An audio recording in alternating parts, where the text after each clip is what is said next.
People you're going to meet are Scott and Hannah, and they have spent the last couple bunch of years traveling back and forth across the United States, interviewing people with Bigfoot experiences. If you're lucky, they might get to interview you in front of the camera. So they are based normally out of Bakersfield, Oregon, but they are here today by virtue of Brandon, brand new to Scott and Hannah. Come on down!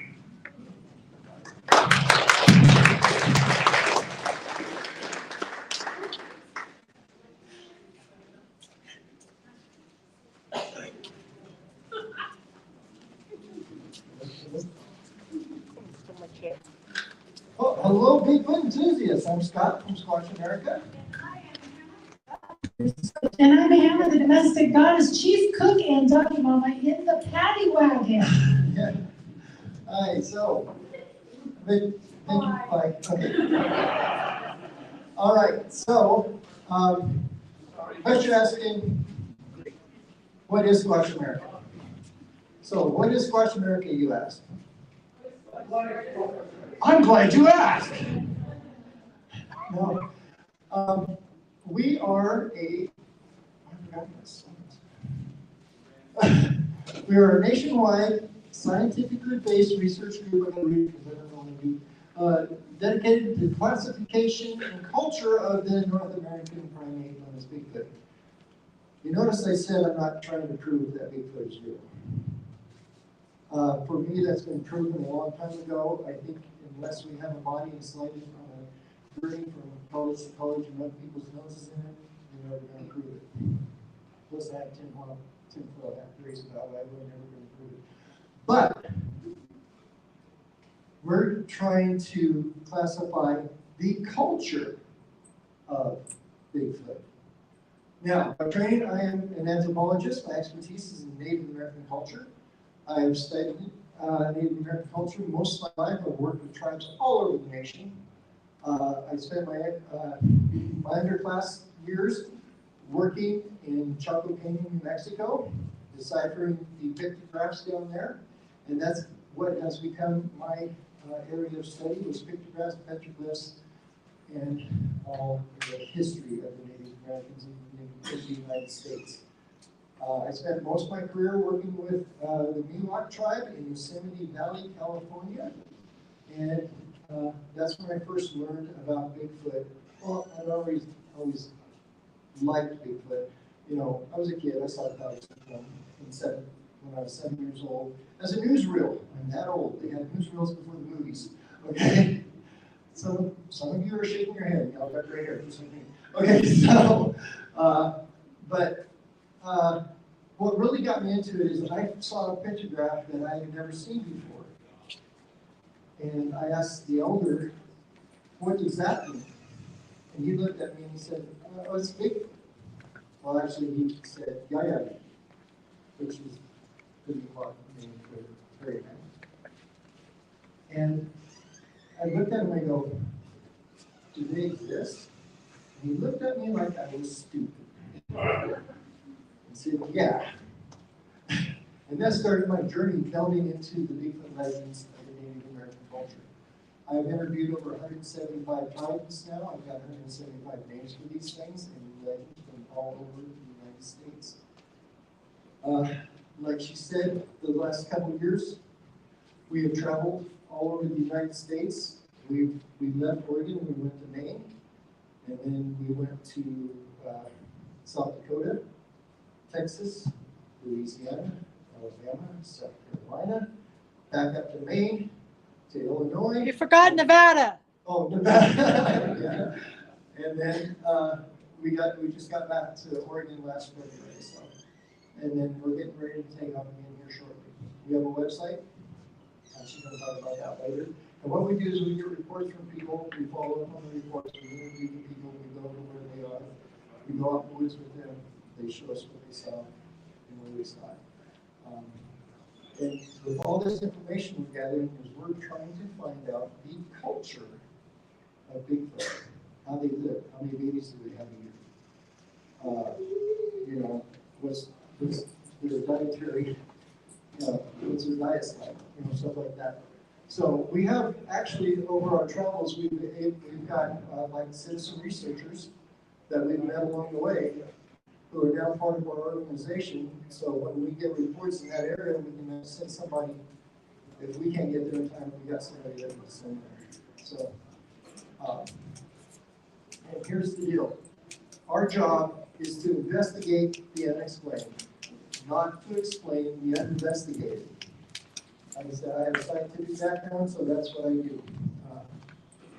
We try not to make anything up or make any assumptions for anything about in this Bigfoot world. So, we look at evidence. And one of the first things that I have discovered is journal ridges. In a lot of Bigfoot casts that's been found in the past, there are journal ridges, fingerprints in some of these casts. Now, some of these journal ridges have been tested by the FBI and put into the code system to see if Bigfoot is wanted. Right here, buddy. But it always gets kicked back as non-human. It doesn't match the general. There's also been primates like chimpanzees and crows that have been fingerprinted also. They do not match those either. So it's a unique pattern. And that's something I'd like an anthropologist to go and forensic anthropology together. So, last May, we were in Anderson, California, and there's a place called Salt Creek, and a gentleman brought this cast to me, and I was looking at it. I don't have the cast because but anyway, I took pictures, but if you look, you probably can't see it, but if you look really closely in this area, there are heel prints, dermal ridges. You can kind of see the little ladies here in the photo. Well, these are from prints from 1971 and 1967, and they have the same patterns in them. But that one was found in, like I said, Salt Creek in Anderson, California, which is northern California, kind of close to this weird place called Bluff Creek. I've heard of that. Okay. All right. So in April 2018, in a place called Haines, Oregon, which is outside of Bigger City. Everybody familiar? Okay. All right. We found this Bigfoot. I have to put a circle around it because that's the rule. Got a Bigfoot picture. You got to. It's got to be blurry. You got to put a circle around it. So. I don't know if you can see the two eyes, the nose, the mouth here, the chin. You got a shoulder here. Can you make that out? Got it? Okay. There's something. Okay.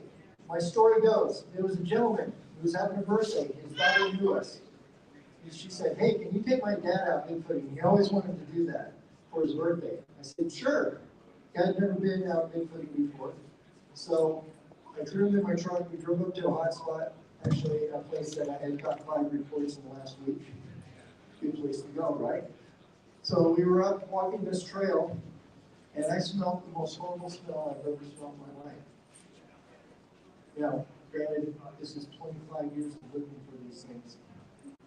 And my luck was because I've got a lot of reports. So, I had never smelled that smell before, but I have had it described to me. It's kind of wet dog, garbage, and onions. Little skunk. It's horrible. And so I stopped on the trail. Told the guy, "Hey, hold on." We scanned the area, did not see anything. I said it was drizzling rain a little bit, so I said, "Let's keep walking on this trail. It's muddy, so maybe it'll follow us when we get footprints, right?" So we walked probably another quarter of a mile or so, and the smell went away. It wasn't following us, so we turned around and went back. Got back to where the smell was really bad. I stood there for a few minutes, looking around, trying to figure out where this was coming from. So finally, I said, "The heck with it," and I just off into the woods went. And from the woods, we heard, and that's when I saw it. 200 feet away, in a little tiny opening, down, almost straight down a hill. I saw that head in that little opening doing this looking at me. I had my camera at the ready. I pulled it up, I started taking shots. I heard my camera kept trying to focus on these trees in front of it. I grabbed my lens, heard the gears popping in because the autofocus was on, and I was holding it in place anyway. Tried to take the pictures of this thing. I heard a whistle off in the woods. This turns and walks away. And I never saw it again. I had 3 seconds. My sighting was 3 seconds. That was it. We got down to the bottom of the hill. We found 9-inch footprints. Okay, and with 15-inch footprints next. So that was my Bigfoot sight after 25 years of looking. And I spent 150 days a year in the woods, at least. So, if you wanted to see a Bigfoot, it's like winning the lottery when you're not allowed to buy a lottery ticket. So, another thing that was really interesting to me in my anthropology studies is these masks. This mask was carved by a tribe in Canada 500 years ago. So you have to ask yourself, how does a Canadian know what a monkey looked like 500 years ago? Google didn't work back then. But if you look at it, it has a straight mouth, straight teeth like a human have, no fangs. Little button nose, big brow ridge up here.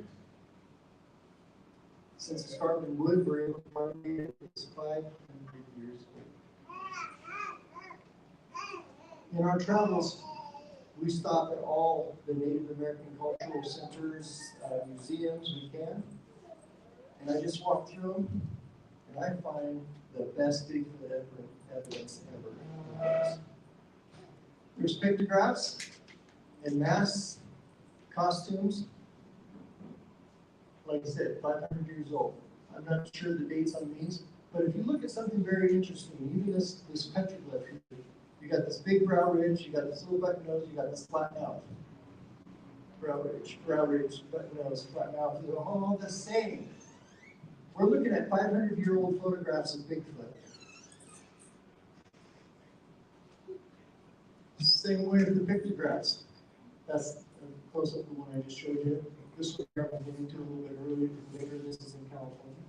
That's pretty famous. But if you look, here's the photo I took. This is Patty from the Patterson film. Those pictures, if you look, they all have this brow ridge. They all have this little button nose. They all have this really straight mouth. These are photographs of ones that nobody's probably seen because I found them in the back of the museum all over the United States, or 5 different museums. You just go to these Native American cultural museums, walk around, and there's photographs of Bigfoot.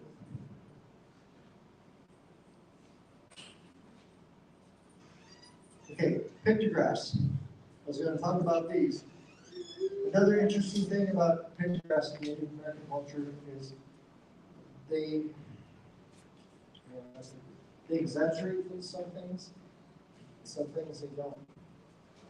Like this one here, you can see that they exaggerated this brow ridge and the nose and the flat mouth. They put the arms out like this to try to show you how big this thing is.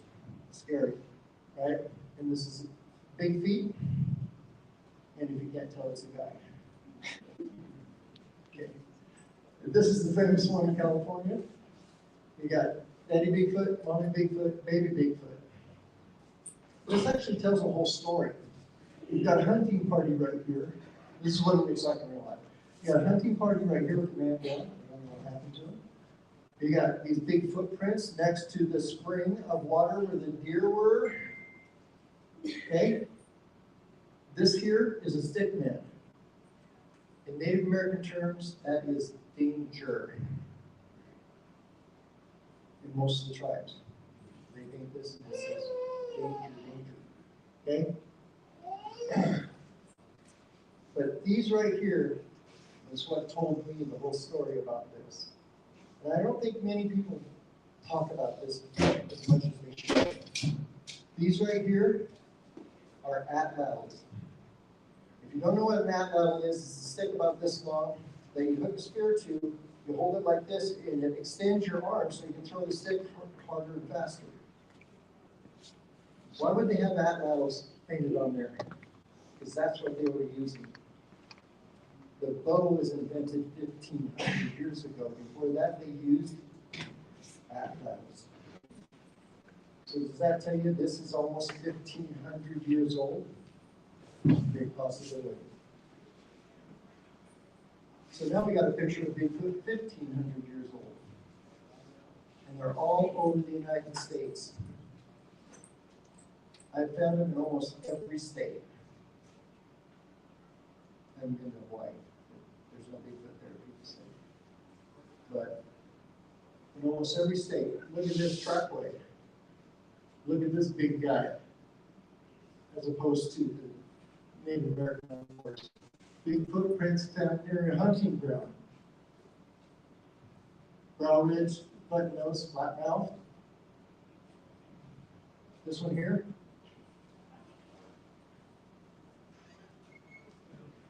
This one here is one that's actually close to UMass. It's in Mount Palmetto. So, in January this year, we found this guy. Where we found it was right there on the edge of where the Cayuse and Nez Perce Indian tribes intersect. I can't tell you which tribe did it. There's also other tribes that are in that area too. But,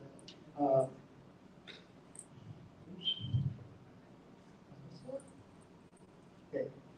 Now, we've got this big guy here, and I'll show you a little bit better, and this symbol all in the same, on the same rock. To give you an idea, that's kind of better, enhances it a little bit. So you've got this big creature here with no neck, big wide arms. He's got 3 legs because he's a guy. This symbol here is a directional symbol. That means if you're walking up this trail, go around this area, avoid this area. And then we got another skinny stick man, danger. So that was down near Halfway, Oregon. Yeah, there's a town in Oregon called Halfway. So you've got the stick man in both places here, saying danger, danger. If you look at how the shape of that one and the shape of this one, it's almost identical.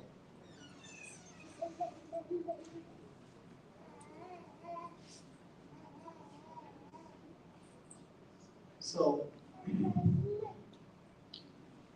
these pictographs are found everywhere. So, Bigfoot existed long before the Patterson film. Okay? Another thing that's really interesting to find is nests. This is another one that we found just recently. I'll show you the video here. This gentleman is part of the Umatilla Native tribe. He contacted me after he sat on this for like months, scared to show anybody. But he hunted this area in October. This nest wasn't there. He came back in the spring to hunt mushrooms, and it was there. He knows the area. This is his hunting place. Okay, I'll show you some pictures.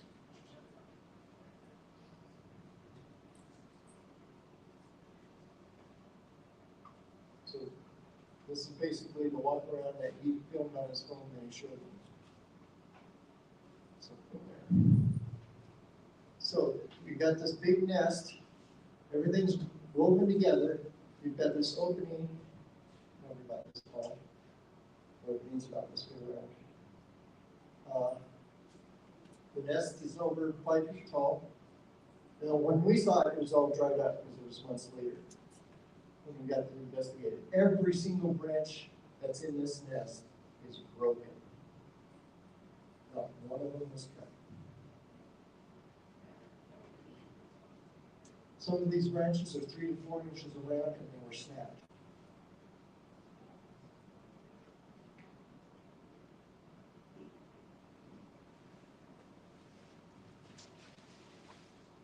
And the opening, like I said, it's about this big, but inside it was lined with fir boughs, like you would look at that. Inside it.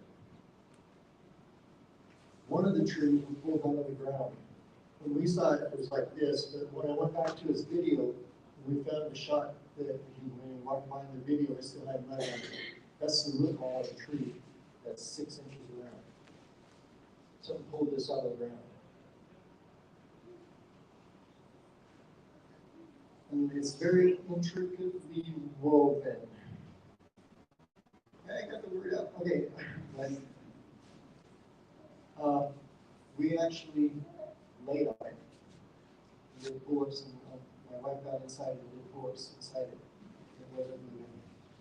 It wasn't accidental because it's a brush pile. You can usually push it over. But the way this was woven together, it was sturdy. We have found other stuff like this in almost the same area. This was like 8-inch tree that had been pushed over, and then other limbs was woven into it. Kind of similar in the same area. We found these, but just years apart. This is one I could say, maybe, maybe not. This one definitely, I know for sure was handmade. Another interesting thing is the opening. The opening was facing west.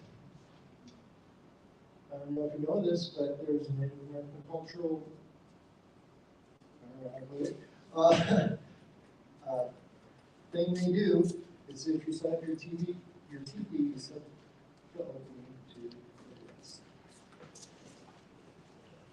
I don't know if there's any significant correlation there, but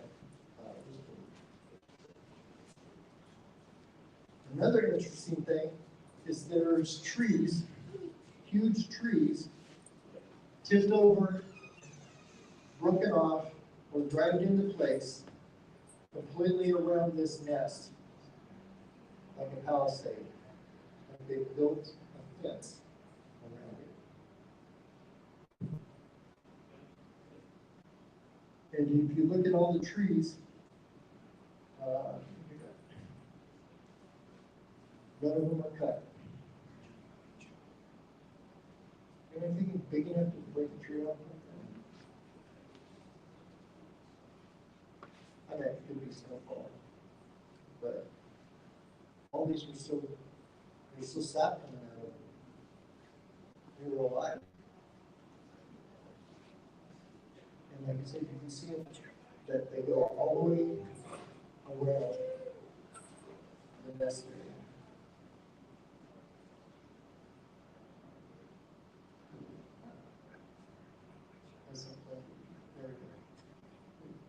Walk the circle, you can see, you can't see them sometimes if you go back, you can see all these trees stacked up all the way around the circle.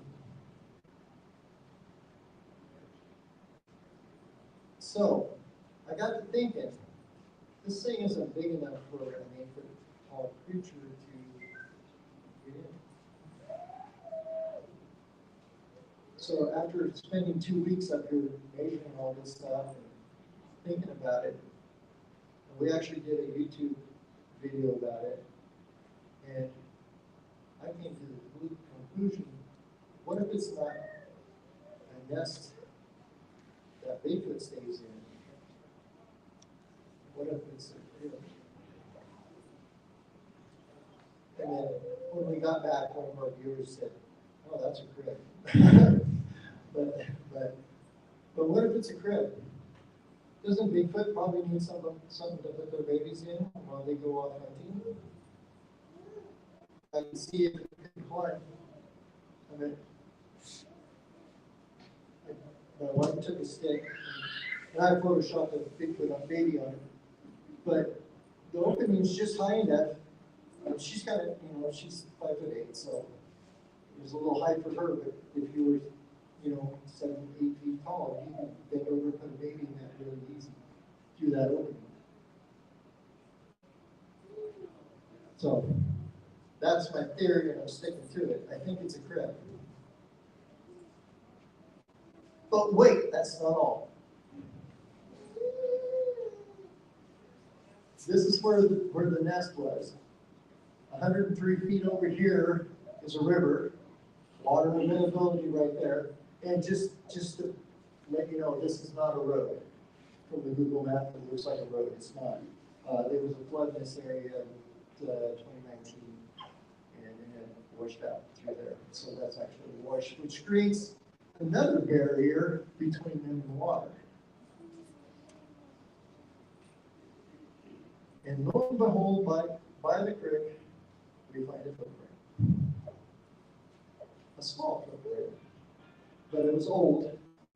You can barely see it, but we cast it. I got the cast out there if you want to see it on the way out. It was about 13 inches. Of course, a lot of people don't know the patty cast was 14 inches. So, here's some of our other finds. This one I found in a place called Tollgate. Anybody familiar with that? There's a guy named Freeman out there who probably knows a lot about it.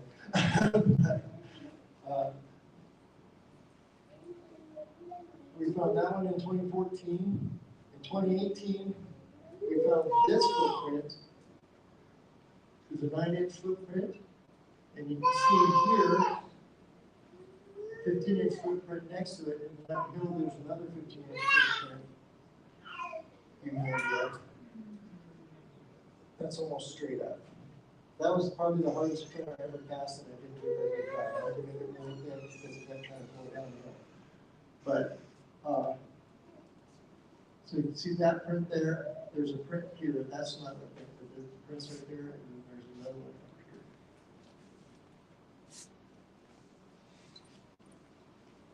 here. And from down here where the trail was, this print was 5 feet, was 6 feet to this one, 4 feet to that one, and then there's one more that's there. And there was this 9-inch print here, and I don't know if you can see it. There's kind of a scuff right there. So I think the baby took the stab, mom grabbed it, and threw it up the top of the hill. So we found one footprint and mom took the rest. Remember I told you I heard that whistle? I think that was mom, but I never saw it. So there we go. Oops, I forgot. There. Okay. Oops, remember I told you in Haines, Oregon, this was that big print. The one I saw was that baby print. Because after we spent a few days there shooting lasers through trees, trying to judge how far this was away and how tall it was, I figured out the one I saw was 6 foot tall. It had 9-inch footprint. So, that's what I got. We are on time. So, any questions?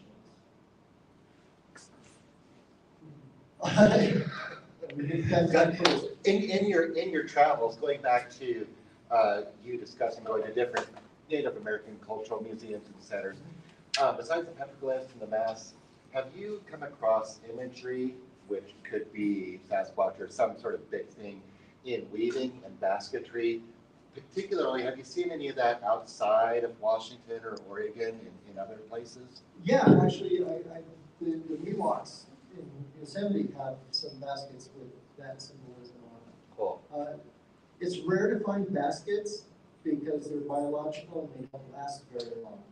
And it's a very rare thing that you ever find ancient native baskets.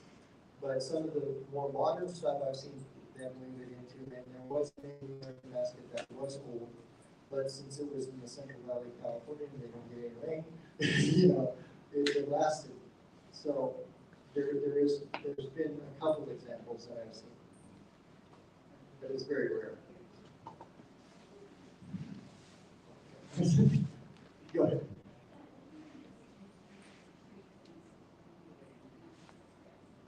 I think it may be. Could you just repeat that the something question? climbed over them. Could you repeat her question so? Oh, for the, okay. She said, what is the significance of the fence around the nest? And I think it's just a barrier, so something has to jump it. Something has to get over that to get to the baby. So you have, they would hear you coming, you know, if they were asleep or whatever. They would hear you jumping over those trees trying to get there. Or have to climb under the branches, because the branches are on the ground and stuff. I think it's just like almost a sound barrier, basically. So early warning system. And it was far enough away. Yes, sir. I'm John out of Hawaii. The picture of the head and shoulders that you have, are there any additional photos before and after that one that was displayed? Like the opening? Like of that, the head and shoulders that was taken? Are there any other photographs in like series or before or after that one was seen after he had left? Oh, yeah. Just the one photo. You know, I didn't put them in there, but yeah, I do have the photos. Yeah. Of the opening of that unit. Yeah. I do have that. I don't have it with I didn't think to put it in there. I will next time. But yeah, like I said, it was just a hole this big, around 200 feet away. You know, and I went back several days and took photos in that area, trying to, just to show that there was nothing there, trying to replicate to see if, it was just a sunlight or something. And it wasn't. I just went back at the same time during the day, trying to pull the in the same place, and took photos. It wasn't there. Like I said, I actually saw it with my face. And the guy that was with me saw it. So I have an eyewitness that was with me. His first time Bigfooting, he saw a Bigfoot. Yeah, that's so that. Yeah. Stunned, yeah. Yeah.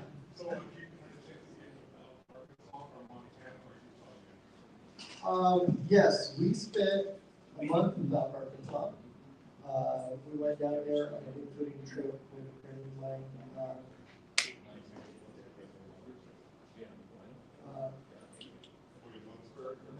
About Charlie, Montana.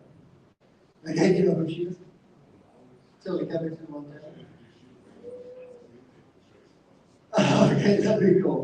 Yeah, I'd love to do that. And we also went out with Keith Crabtree.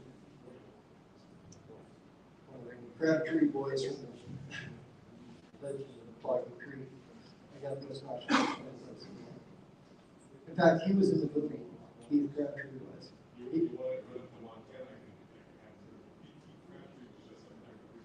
Yeah, yeah. So Keith was the guy in the Bigfoot costume. He's a little bit taller than me. In the Boggy Creek movie, he was just a teenager at the time. He was the guy in the Bigfoot costume. Yes.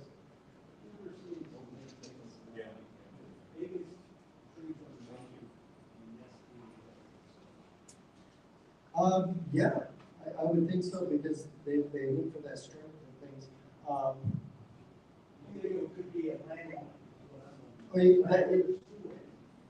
Bolt built in that door.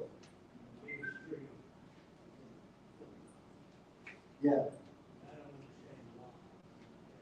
it could be a location thing. That's what I was wondering. Yeah. I'm trying to go back here. I do think yeah. The greatest thing that happened to my wife and I in the pandemic is we lost our jobs. Woohoo!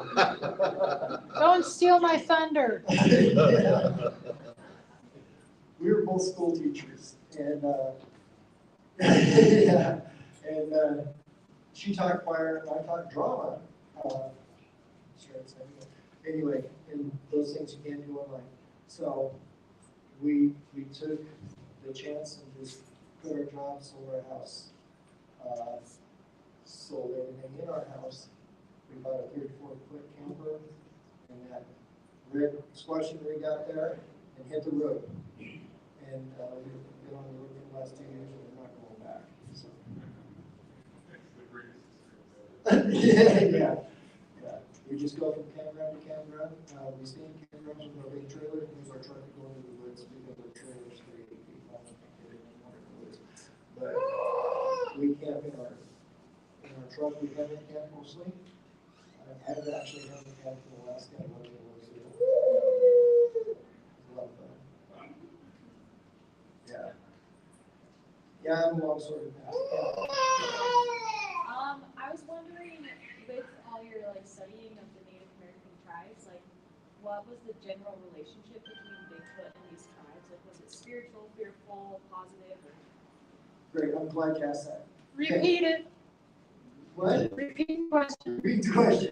She asked about the Native Americans and their basically interactions with Bigfoot and what their take on Bigfoot was. And I have to tell you something very, very interesting. I have talked to 175 tribes. I've got 175 names for these things. Okay? Most of the tribes call them either hairy man, benevolent brother, spiritual leader. Okay? The other half call them Wendigo, cannibal, monster. So I got to think of why is that? And then I got to looking at what tribes said what. It's these southern tribes that call them cannibals. And the northern tribes call them friends. So I think the southern Bigfoot are mean. Because you have to be, because you got to fight alligators and snakes. But they live in a swamp. It's just the interaction that the tribes have with them. There's tribes that have very positive interactions with them. In fact, the Ojibwa have a treaty with Bigfoot. Did you know that? Yeah. The Ojibwa is Michigan and Canada, on the East Coast. The Ojibwas actually, when the white man showed up, their legend, this is their legend, paraphrase, okay? The Ojibwa tribes say that Bigfoot came to them and said, do not trade with the white man. It's not a good idea. But the Ojibwa said, we like the blankets and stuff like that, so we're going to trade with them. Bigfoot said, if you trade with them, we are going to go to the mountains and never be seen again. What did they do? Bigfoot went to the mountains and hasn't been seen again.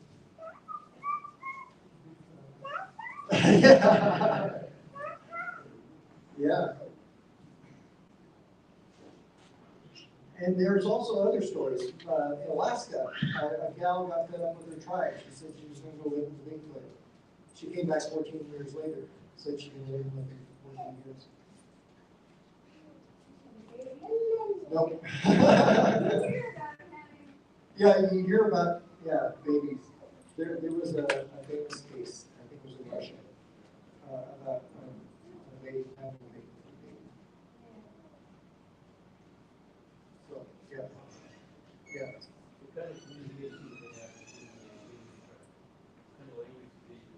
Okay, that's kind of just that. He asked what kind of language that they communicated with them. Now, here's an interesting thing that people don't know, or it's not widely known, is all these tribes around the nations, they have their own languages.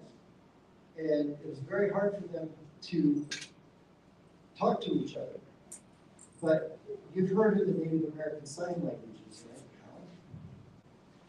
From the old cowboy movies. The sign language was the trade language. All the tribes knew the signs and what they meant. They were all the same.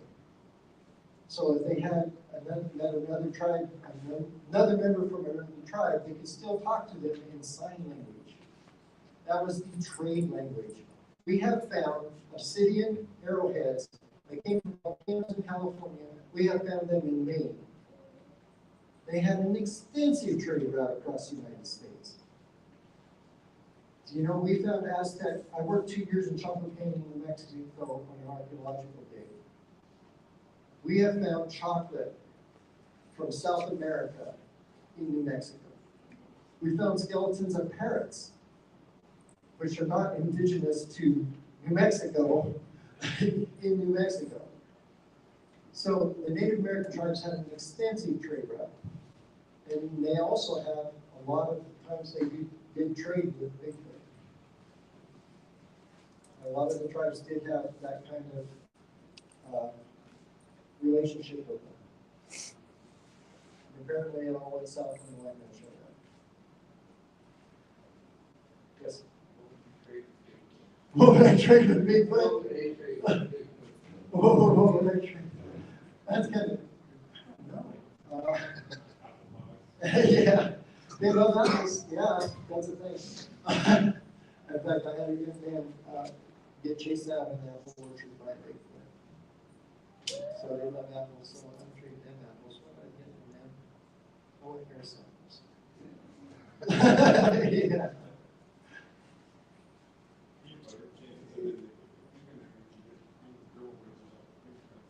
Yeah, in fact, Flip has a cast from an IntelliJar. They like intelligence.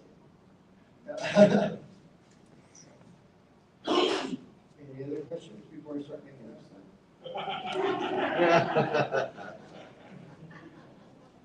Okay.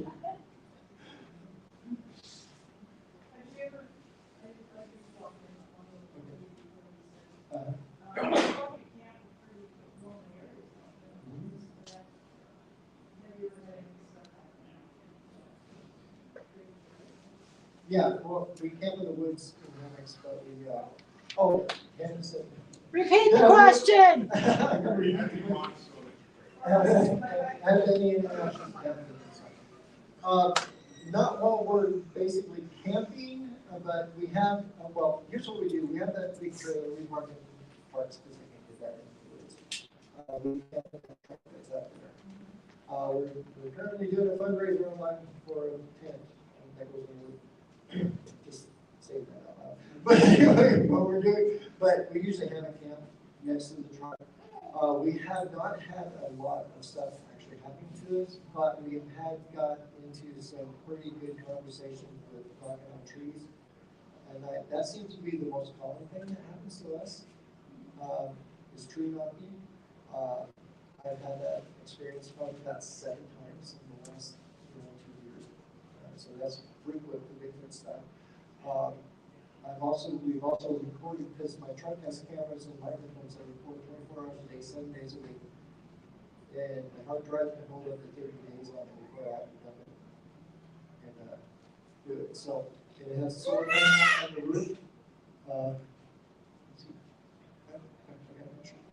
Anyway, so it's recording all the time. So we've got some interesting audio stuff on that.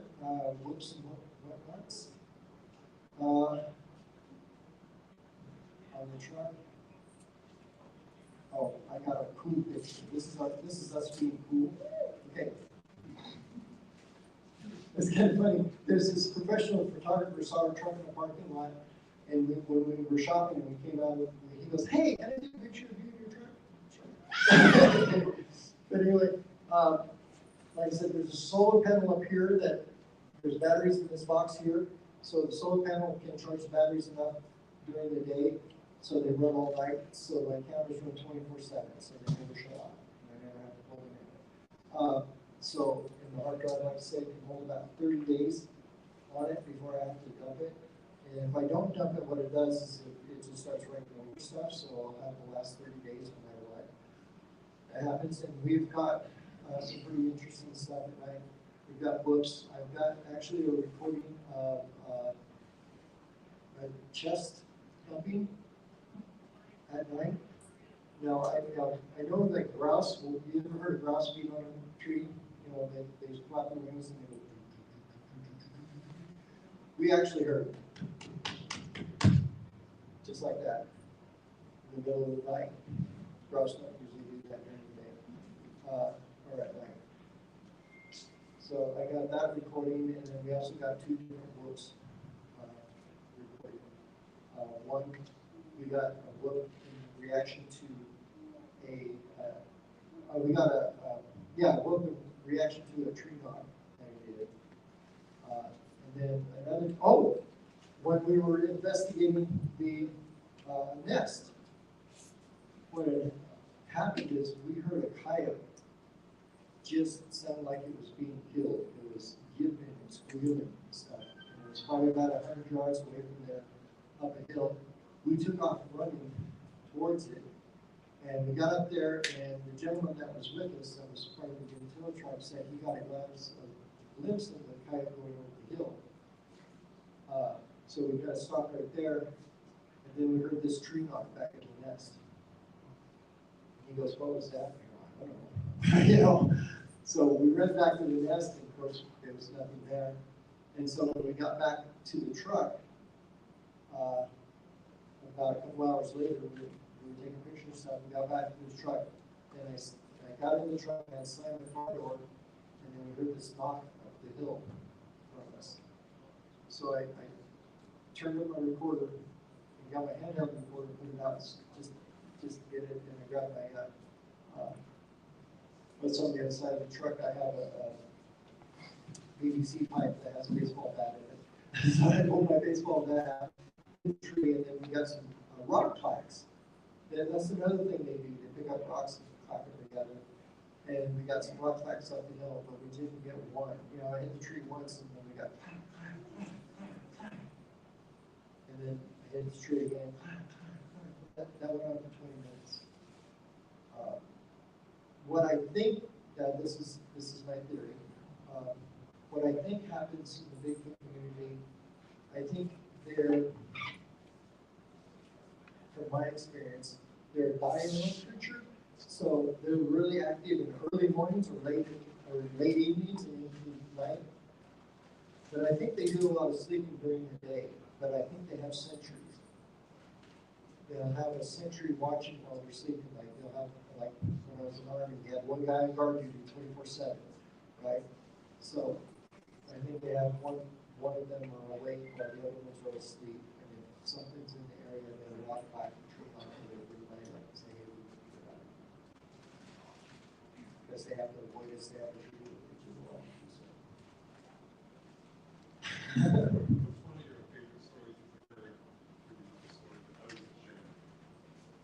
My favorite stories, what we've heard, we get probably close to 30 to 50 Bigfoot reports a month on our website from around the United States. We get some pretty interesting ones. One I got yesterday morning. The dude told me, "Hey, we were in the woods camping, me and my buddies doing acid, and we saw." He goes, no, really, and you ask it all the time, and I never saw anything like this before. I had one lady tell me she had been having sex with him for 5 years. Those are the interesting ones, but I've had some really good stories.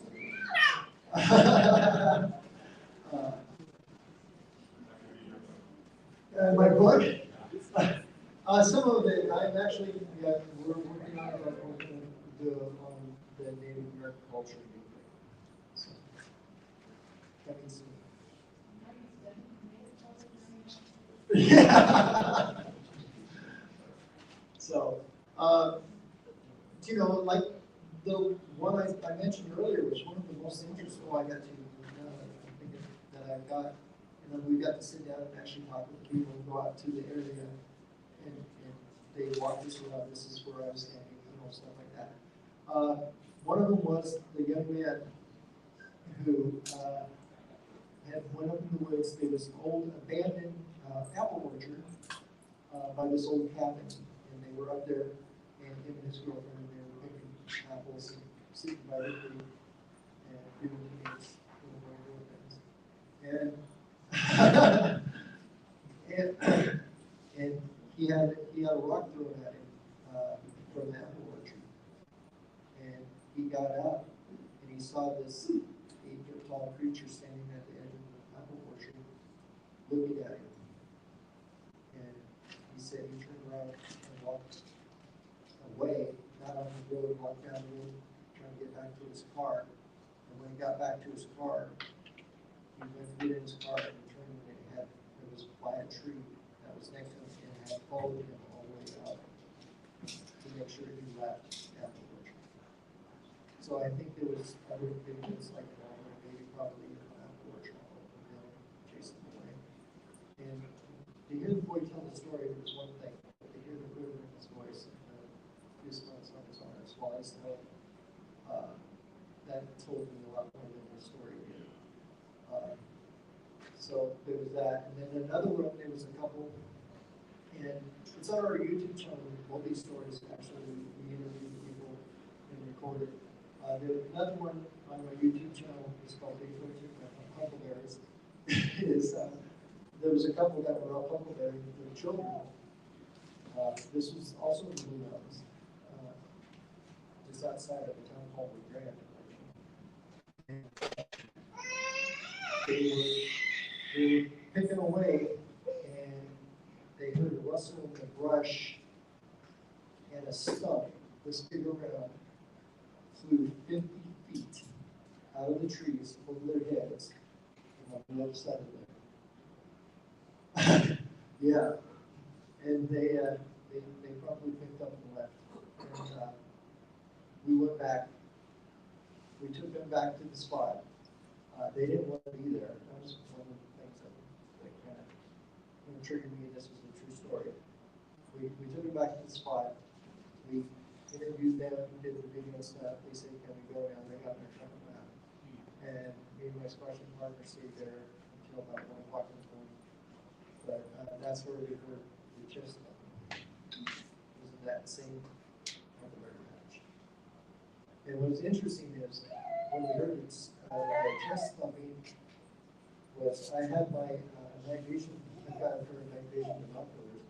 And I was like scanning the tree line. You're standing in the huckleberry patch, and we were standing in the tree line. I saw an elk in the trees just on the edge of the opening, and it was just kind of grazing around. There was a cow elk, and that chest thumping went off. The cow owl looked up, and I got this on film too. The cow looked up in that direction and turned and ran the other direction. And she heard that. And then later on that night, we left a reporter running all night, and we got a bulletin in the middle of the night after that. Yes?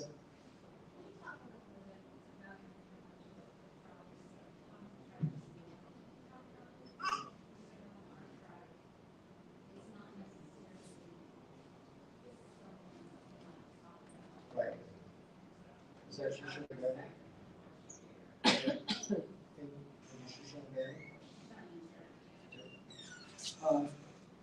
What? Repeat the question. Okay. I got learned real easy. Okay. No. There's. She asked about getting tribes to talk. There has been a lot of reluctance from tribal members to talk about Bigfoot. It takes me a while to, working with other tribes is going to give me a little edge, basically, because, I was the anthropologist with the Miwok, and they said, okay, he's good. No, basically, and so I got to talk to other tribes, and then what happened with that is, as I went from tribe to tribe, I got a reputation. It's like, okay, he's all right. I am a little bit Native American myself, but my great-grandmother was full-blooded Eskimos. So I grew up in the culture myself. Pocatello my whole life. She made me eat all the stuff that cures you when you're sick. And it tastes like so I grew up in the culture. So I haven't really. I don't want to say God, maybe that's kind of bad way to put it. But I've earned trust over the years. But there are still some that are very reluctant to talk about it. I'm going to ask you a question. Why?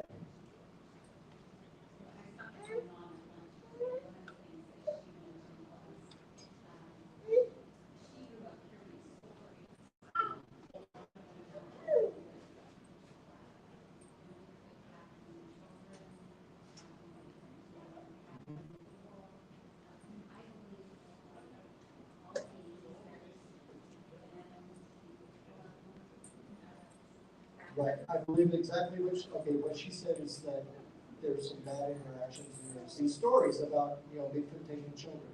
And there's stories from sometimes of Bigfoot would take sick children and bring them back well.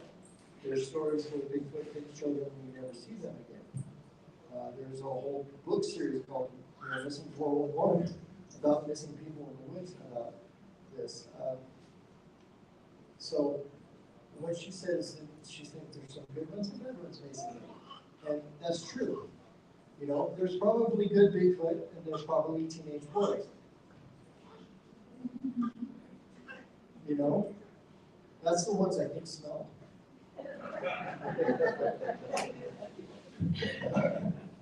No, I'm serious.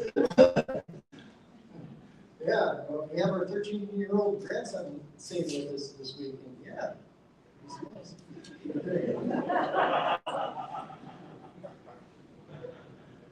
But yeah, so I think there's good ones and there's bad ones. You want to know my tinfoil hat theory? Remember I said I'm sort of making stuff up? Okay.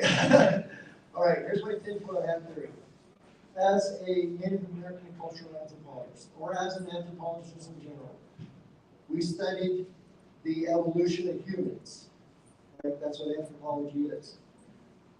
A lot of people don't realize this, but Homo heidelbergensis, Homo erectus, Homo nadali, Homo floresiensis, Homo neanderthal, and Homo sapien, us, the Homo sapien, all live at the same time.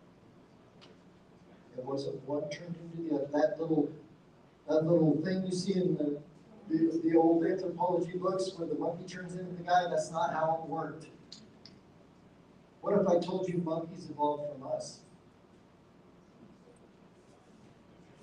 What if there's a human that started back here and as the line went out, there's offshoots? There's primates. There's the different Homo species or different, sapien species. So all those I just listed live together at the same time. Do you guys know that Homo neanderthal did not go extinct? You ever see that guy that looks like a caveman? He is. 4% of all French people, 4% of their DNA are Neanderthal. After we found the DNA of Neanderthal. And I can say that because I are one. My dad was full-blooded Asian. Okay. And I've never ate a squirrel, to say that right now. Okay. Yet. Yeah. But, my dad didn't speak English until he was 30, French. Anyway, so all those species live together at the same time. Why is today different? What if a creature that walks upright on two legs, has opposable thumbs, no canine teeth? That makes them a hominid, doesn't it? What if Bigfoot is an undiscovered human species? It's not a primate ape. It's a primate hominid, like us. It could be just an earlier ancestor that has not been extinct. And my other theory is it came from China, across the Bering Strait into America when the Native Americans came here. I hate to break it to you, but do you know Native Americans are Chinese? Okay. Yeah. So, as they evolved in the last 10,000 years here, it evolved with them.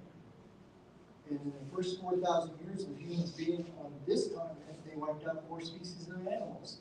So if Bigfoot saw these people, us, wipe out 4 species in the first 4,000 years, would you avoid them too? So that's my theory. I think there are another human species that are just undiscovered. So that gets to my other tinfoil hat theory.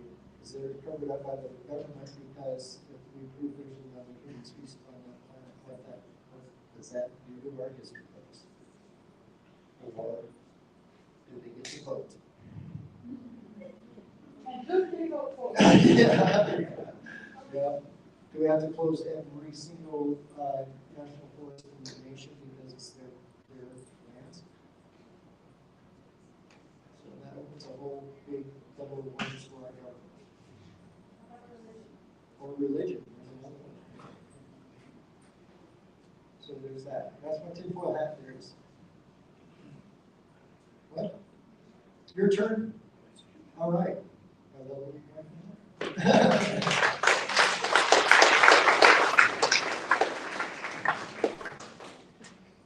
Okay, hi. That's so good. I've talked to some of you in our booth. What you may not know about Scott and myself is that we are also known as the Ricky and Lucy of the Bigfoot world. He is Ricky, and I've done nothing. I don't need to tell you anything, and you do not need to be concerned about anything on the YouTube channel.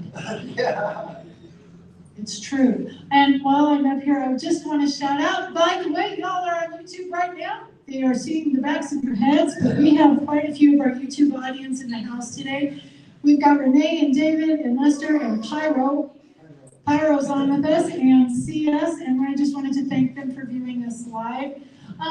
One of the things that I wanted to really report to you, this is his not his comfort zone. He is terrified to ask anyone to help us. I have no problem coming up here and saying, hey, everyone open your pocketbooks and dump them on our table. Do you know why? Hold it. Do you know why? Why? Because her maiden name's Berkowitz, okay? All right. Thank you. Anyway, there are some really easy ways. I am here to share with you how you can support Squatch America. The first thing that you need to know about us is we are completely self-supporting. Without any animosity towards any of our co-guests, we do not have production crews or TV networks or documentary teams funding our research or taking us out there. He was dead serious. In 2019, we sold our house and bought a camper. In 2020, we sold everything else and we hit the road, and we have been self-supporting ever since. I cashed out my retirement. I mean, we have been completely self-supporting. And the beauty part about that is we don't have anyone telling us what to do or where to go or what we can say or what we can't say, except that YouTube did not like something we said. You know what happens when YouTube doesn't like what you say, right? We got shadow banned because we made fun of a certain thing that was happening in 2020. Whoopsie doodle. Anyway, and Yeah, so it was very innocent. We were showing Bigfoot having a mass light. yeah, it was funny. And we may have asked for toilet paper donations. Anyway, because of that, YouTube does not share our channel or our videos with people. You know how you watch a YouTube video and you say, hey, you might like this, you might like this. You will never see us on that because we got on the wrong side of politics by trying to make people laugh. Anyway, see, I told you I'm Lucy. You don't need to look at the YouTube chat. I'm dead serious. Okay. Fine. But the first way that you can support us is by, everyone, take out your cell phones right now. Just take them out. If you don't take them out, we're going to have a whooping contest right here. And as a choir teacher, I'm a whooper extraordinaire. It's true. Take out your cell phones, go to your YouTube app, look up Squatch America, not Sasquatch America, just Squatch America, and push subscribe. Oh, you're doing it. And Thank you very much. it's true. Yes, And click the little notification bell. We go live almost every Thursday night at 6 p.m. Mountain Time. The more followers we have, the more money we get from YouTube. Right now we're up to $9 a month. Yeah. Woo. $9 a month, that is nuts. About what, a gallon and a half of diesel. Yeah, it is. Anyway, so that's the first thing you can do. You can follow us on YouTube. You can go to squatchamerica.com and sign up for our mailing list. I send out an email once a week to let you know what our Thursday show is going to be. And sometimes I will let you know that we have our original coffee mug on sale for $5. Here's how to buy it. Or here's our new t-shirt design or something like that.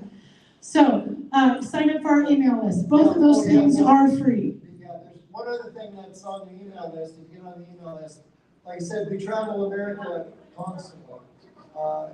And what we do most of the times, when we get into an area, we will set up what we commonly call, fireside chats, basically. Or Town halls. Town hall meetings. We'll find a pub or somewhere that will. Pubs are nice because they come with adult beverages. Yeah, so, and we have people just come and talk to us and tell us their stories and stuff, and that's where we get a lot of information to put this cultural heritage together. So there's a town hall meeting coming up here, you can join us. Okay, so those cost you nothing, signing up for our email list and liking us on, subscribing on YouTube. Now, we have got tables full of merch out there. Yeah, I know it's kind of corny merch. You've seen it all before. But some of it, the plaques that you see out there, he made himself. Everything you purchase from us, whether it's a t-shirt or a bag of coffee, which you cannot get at your local grocery store, or, whatever, all of that goes to keep us on the road. So whether you're buying something or, contributing with a YouTube super chat, it really does all go to keep us on the road and keep us doing this work with real people like you. If you send us a report and we follow up and we come out to go out with you, we're probably going to wind up going out to lunch or something. And we really, really get to know the people that follow us. You can ask anyone on that YouTube chat that you will not be looking at. You're looking at it now. Oh, liar. Anyway, however, we do have some methods for paid support. We have memberships on Patreon. Patreon.com/WatchAmerica, anywhere from $5 to $50 a month. Each tier of membership comes with different benefits, including my proprietary recipe for squatcher poppers, which I will not give you unless you join.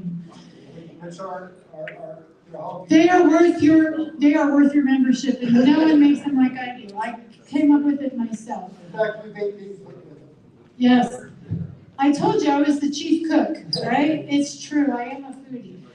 So we have Patreon memberships available. We also are on Buy Me a Coffee. So you go to buymeacoffee.com/WatchAmerica. You can make any kind of donation you want there. And we are also, like he mentioned, we are doing a crowdfunding campaign for a rooftop tent. We are at 10% of our goal, and we've got 40 days left on it.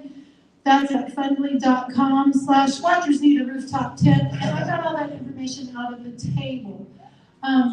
Honestly, without people like all of you, we would be stuck in my mother-in-law's backyard for the rest of our lives. That's a sad, sad thing. Anyway, I love my mother-in-law. But we were not born to sit in someone's backyard. We were born to be on the road and to do this. And we appreciate every single bit of moral and financial and emotional and humor support you can get. Everyone stand up, come on your feet. We gotta do something.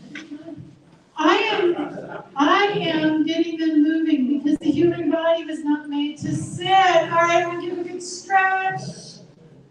I warned you this might be coming. Let's impress those people. On the count of 3, we're all going to give our best big whoop. Okay, ready? 1, 2, 3. Okay. All right. Thank you so much for joining us today. I think we're out a little early. Do you have anything for the good of the order? Any more questions? Last minute? All right. We will see you out at our table. Thank you so much for coming on a Friday, nonetheless. Very good. And we will see you. Thank you so much.